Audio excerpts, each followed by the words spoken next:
Hello दोस्तों, अस्सलाम वालेकुम। कैसे हैं आप सब लोग? उम्मीद करती हूँ जी आप सब खैरियत से होंगे। आज की रेसिपी आपके लिए लेकर आई हूँ मैं। दो तरह की रेसिपी हैं, दो तरह के मीठे बनाएंगे।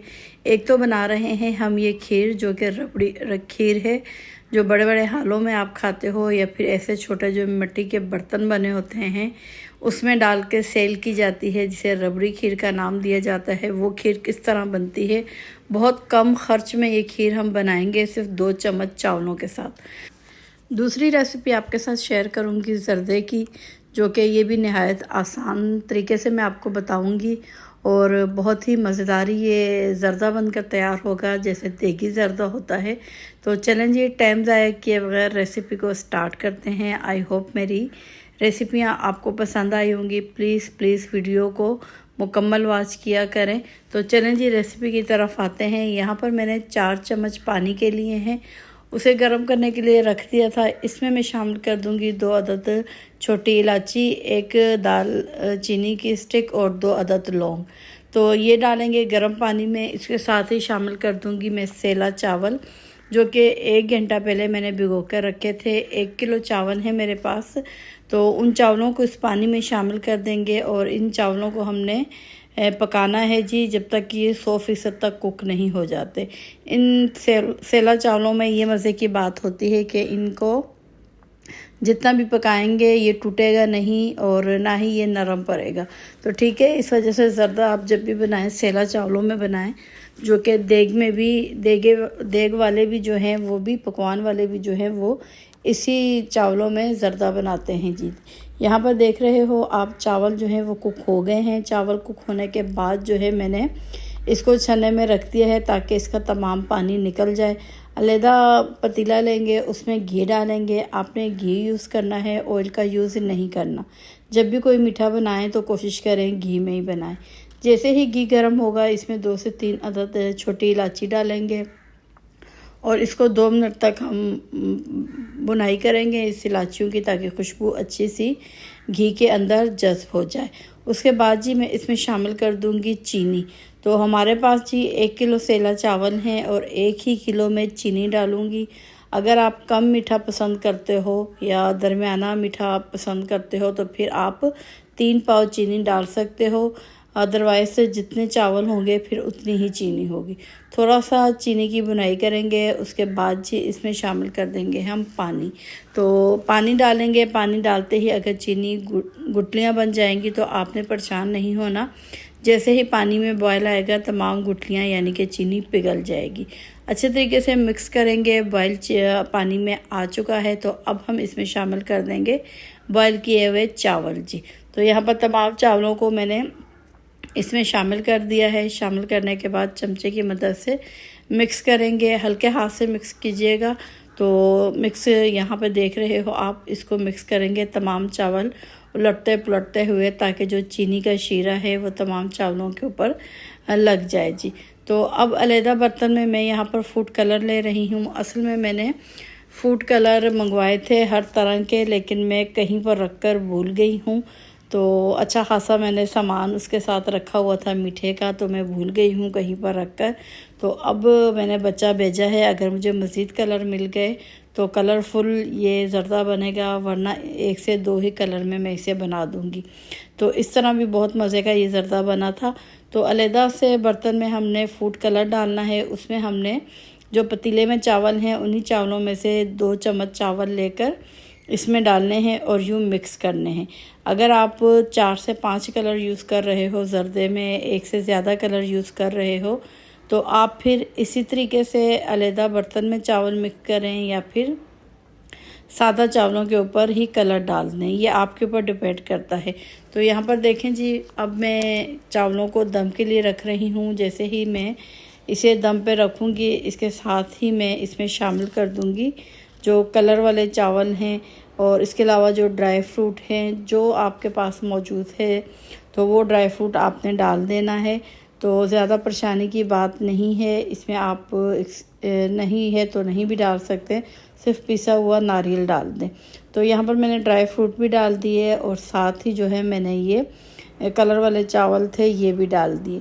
अगर बच्चा आ जाता है तो मैं इसमें मज़ीद कलर शामिल कर दूँगी। ऊपर से पानी में जो है हल करके डाल दूँगी। तो ये देखें जी, अब मैं इसे दम पर रख रही हूँ। दम पे रखने के बाद जी 15 मिनट हम इसे दम पे रखेंगे। उसके बाद जी हम इसे मिक्स करेंगे। तो यकीन जाने इतना मज़ेदार ये ज़र्दा बनकर तैयार हुआ था। हालांकि मैं जब बना रही थी तो मैं सोच रही थी इसमें ज़्यादा कलर डालती तो और मज़े का बनता, लेकिन चलें जी, नहीं मिला। कभी कभार ऐसा हो जाता है, बंदा सामान कहीं पर रखता है यानी कि संभाल के रखता है। मैंने इतना संभाल के रखा है कि उस कलर का पता ही नहीं कहाँ पर है वो। तो यहाँ पर अब इसे हम मिक्स कर लेते हैं अच्छे तरीके से। इनको दम लग चुका है। तो ये देखें, चावलों को हम जितना भी उल्टेंगे पुलटेंगे बिल्कुल भी ये सेला चावल टूटेंगे नहीं। तो ये देखें जी, अब आप यहाँ पर बहुत ही मज़ेदार ये ज़र्दा बनकर शाम तैयार हुआ था। तो ये देखें, बच्चा आया और उसे जो है एक ही कलर मिला है, तो मैंने वो भी शामिल कर दिया इसमें। थोड़ा सा कलर और आ गया है। तो अब ये फ़ाइनल हो गया है। तो आपने थोड़ा सा चावलों को ठंडा करना है। उसके बाद अगर ये छोटे गुलाब जामुन आपको मिलते हैं तो आप ये शामिल कर दें। गरम गरम चावलों में जो है आपने नहीं शामिल करना। तो या फिर जिस वक़्त आप ये चावल न्यास के लिए या जैसे 12 रुपये वाला आ रहा है आप उसके लिए ये बांटने के लिए मोहल्ले में दो, तो उस वक़्त प्लेट में जो है ये गुलाब जामुन रख कर आप दे दें। गरम गरम में डालोगे या ड्राई फ्रूट के साथ आप ये गुलाब जामुन डालोगे तो ये टूट जाएंगे और बिल्कुल भी फिर पता नहीं चलेगा जी। तो ये देखें जी, आप फ़ाइनल लुक ज़र्दे की। तो बहुत ही मज़ेदार सा ये ज़र्दा बनकर तैयार हो जाएगा। फटाफट आसान सी रेसिपी मैंने आप लोगों के साथ शेयर की है। आई होप आपको अच्छी लगी होगी और समझ भी आई होगी। अगर कुछ भी पूछना हो तो आप मुझसे कमेंट बॉक्स में पूछ सकते हो।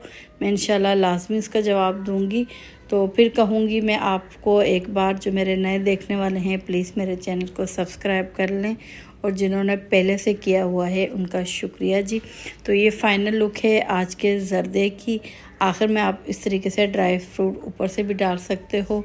और ये यहाँ पर बनकर जो है एक रेसिपी हमारी तैयार हो गई है।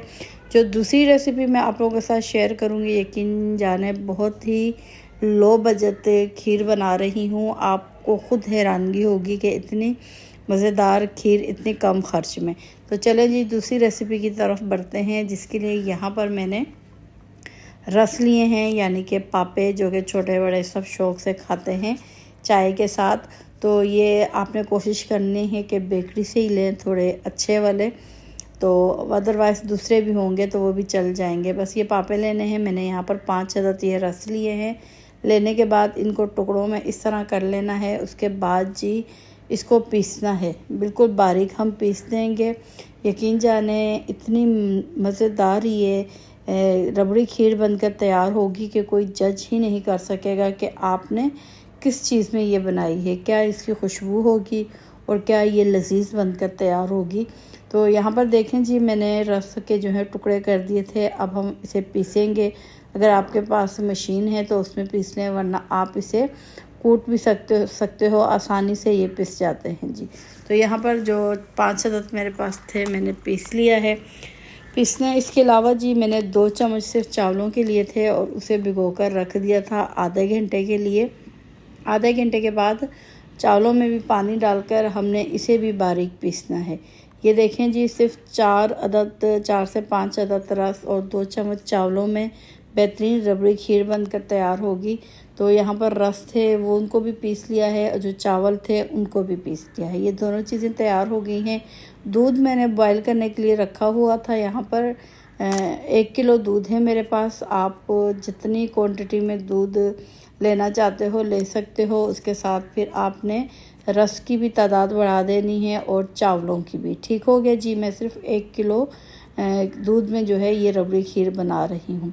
तो दूध अच्छे से बॉईल हो चुका है। जैसे ही दूध बॉईल होगा इसमें हम पिसे हुए ये चावल डाल देंगे। चावल डालने के बाद हमने इसको 5 मिनट तक पकाना है। अच्छे तरीके से मिक्स करेंगे और 5 मिनट तक इसे पकाएंगे जी।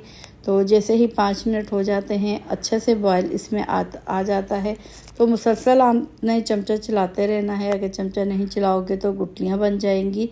ये देख रहे हो आप, इतने हम लोगों ने चावलों को पीसा था। तो अब 5 से 6 मिनट हो चुके हैं। तो अब इसमें मैं शामिल कर दूंगी रस। जो हमने पीस के रखे हुए थे वो तमाम के तमाम रस इसमें शामिल कर देंगे और अच्छे तरीके से इसे मिलाएंगे। मिलाते हुए अगर इससे कोई गुठली बन जाती है तो परेशानी की बात नहीं, आपने चमचे की मदद से ऐसे इसको हिलाना है तो अच्छे तरीके से वो गुठलियाँ टूट जाएंगी। और इसको मुसलसल चमचा चलाते रहना है जब तक कि हमारा तमाम जो खीर का बैटर है वो थिक नहीं हो जाता। ये देख रहे हो आप, जैसे ही यहाँ पर तमाम चीज़ें हल हो चुकी थी तो मैंने फ्लेम को लो कर दिया है। तो अब तक हमने इसमें मीठा नहीं डाला था। आप कलर चेक कर रहे हो, इसका कलर हाफ़ वाइट है। तो मज़ीद इसको कलर देने के लिए हमने एक पैन लेना है, पैन में डालेंगे चीनी। तो ये मेरे पास 2 कप चीनी के हैं जो चाय वाले होते हैं। 2 कप चीनी के लेकर इसे अच्छे तरीके से हमने मेल्ट करना है। तो उसे उस वक्त तक हमने पकाना है। इसमें कोई पानी, घी, तेल वगैरह नहीं डालना, सिर्फ हमने इसको मेल्ट करना है और इसका कलर जो है चेंज करना है। चीनी का कलर सेम ऐसा कर देंगे जैसे शहद का कलर होता है। और इस पे भी आपने जो है मुसलसल चमचा चलाते रहना है। अगर आप इसमें चमचा नहीं चलाओगे तो ये जल जाएगी और अजीब सी जो है पूरी खीर में से आपकी अजीब सी जो है हीट एक आने लग जाएगी। तो आपने सिर्फ इसको इतना पगलाना है ताकि इसके ऊपर शहद का जो कलर होता है, गोल्डन कलर, वो कलर आ जाए जी। तो लो फ्लेम पर पहले 5 मिनट तेज़ फ्लेम पर पकाएंगे। जैसे ही पिघलना स्टार्ट होगी तो हमने फिर फ्लेम को लो कर देना है। तो चमचे को मुसलसल चलाते रहना है। मैं बार बार एक एक बात आपसे शेयर कर रही हूँ ताकि आप कुछ चीज़ भूलें नहीं। अगर कुछ भी चीज़ मिस्टेक होगी तो आपकी खीर या फिर कोई भी आप मीठा बनाओगे तो वो ख़राब हो जाएगा। कोशिश किया करें, वीडियो को वॉच मुकम्मल किया करें ताकि कोई भी गलती आपसे ना हो सके। बहुत मुश्किल से, बहुत मेहनत से हम लोग ये रेसिपियाँ आपके लिए बनाते हैं, आपसे शेयर करते हैं ताकि आपको बनाने में आसानी हो। और मेरी ये भी कोशिश होती है कि मैं जो चीज़ बनाऊँ वो बिल्कुल लो बजट में रहकर बनाऊँ ताकि हर कोई आसानी से अफोर्ड कर सके, आसानी से बना सके और मज़े से ख़ुद भी खाए, अपने बच्चों को भी खिलाएं। लेकिन जब ये आप ही खीर बनाओगे, यकीन जाने इतने कम ख़र्चे में आप बनाकर पूरे मोहल्ले में इस खीर को तकसीम कर सकते हो जी। तो यहाँ पर देख रहे हो चीनी का जो कलर है वो चेंज होना स्टार्ट हो गया है। जैसे ही ये बाकी की चीनी पिघल जाएगी तो फिर हमने इससे चीनी वाले बैटर को उठाकर जो खीर रखी हुई है उसमें शामिल कर देंगे। याद रखिएगा खीर जो है गर्म होनी चाहिए, ठंडी नहीं। यानी कि खीर अभी भी चूल्हे के ऊपर रखी हुई है लो फ्लेम पर। चूल्हे को हमने बिल्कुल बंद नहीं करना खीर वाले को। अगर आप ठंडे में ये मेल्ट की हुई चीनी डालोगे तो वो गुठलियाँ बन जाएंगी। यहाँ पर जो है चीनी मैं अब शामिल कर दूँगी खीर में। तो कलर आप देखें, एक बार दोबारा देखें कितना बेहतरीन कलर आया है, बिल्कुल शहद की तरह गोल्डन कलर चीनी पे आ गया है। इससे ज़्यादा अगर आप चीनी को पकाओगे तो वो जल जाएगी और पूरी खीर में से जो है हीट आना स्टार्ट हो जाएगी। तो यहाँ पर अब खीर भी गर्म है, फ्लेम ऑन है और ऑन फ्लेम करेंगे। उसके बाद जो है ये बैटर उसमें शामिल करके इस तरह मिलाते जाएंगे। देखते ही देखते खीर का कलर बहुत बेहतरीन, बहुत आला हो जाएगा, जो कि देखने में अच्छा लगता है, खाने में तो बहुत ही जायकेदार ही खीर बनकर तैयार होगी। तो ये देखें, अब हमने इसको उस वक्त तक पकाना है जब तक जो चीनी हमने डाली है ये भी अच्छे तरीके से मेल्ट नहीं हो जाती। यानी किसी किस्म की चीनी की गुठलियाँ नहीं होनी चाहिए। तो यहाँ पर मिक्स करते जाएंगे और देखते ही देखते हमारी खीर बनकर तैयार हो गई है। बहुत कम खर्च में ये खीर बनकर तैयार होगी और बहुत कम मेहनत में ये खीर बनकर तैयार होगी। तो इंशाल्लाह जब आप एक बार बनाओगे तो किसी भी दावत में आप ये खीर बना के रखोगे तो आपकी वाह वाह हो जाएगी और वो आपसे रेसिपी पूछने पर मजबूर हो जाएंगे। तो यहाँ पर जी खीर हमारी बनकर रेडी हो गई है। अब हम इसे करते हैं डिश आउट। तो यहाँ पर आप किसी भी बर्तन में इसे डाल सकते हो। मैंने यहाँ पर मिट्टी का बर्तन लिया है, उसमें डाल रही हूँ। तो ये देखें जी, खीर आप देख रहे हो, देखने में ही बहुत बेहतरीन लग रही है। ये वही खीर है जो शादी हालों में हम लोग जा कर खाते हैं और रबड़ी खीर का इसे नाम दिया जाता है। तो वो खीर इस तरह बनती है जी। तो आप भी जब एक बार बनाएंगे तो आपको ख़ुद, जब आप इसे खाएंगे तो आपको ख़ुद लगेगा कि वाकई जिसे हम रबड़ी खीर या फिर इतने पैसे देकर बाहर से लेकर आते हैं, वो इतने कम ख़र्च में हम घर पे बना सकते हैं और ख़ुद भी खा सकते हैं, बच्चों को भी खिला सकते हैं। तो यहाँ देखें जी, जैसे ही खीर थोड़ी सी ठंडी होगी तो इसके ऊपर मैंने पिसा हुआ और कटा हुआ नारियल इस तरह शामिल कर देना है। आप किसी भी ड्राई फ्रूट के साथ जो है इसे सजावट कर सकते हो ताकि ये देखने में मज़ीद अच्छी लगे। तो ये थी मेरी आज की रेसिपियाँ। उम्मीद करती हूँ दोनों रेसिपी आपको पसंद आएंगी और आप इसे लाजमी ट्राई करेंगे। तो अब मैं चाहती हूँ आपसे इजाज़त। दुआ में याद रखिएगा, अपना ख्याल रखिएगा। ओके बाय, अल्लाह हाफिज़।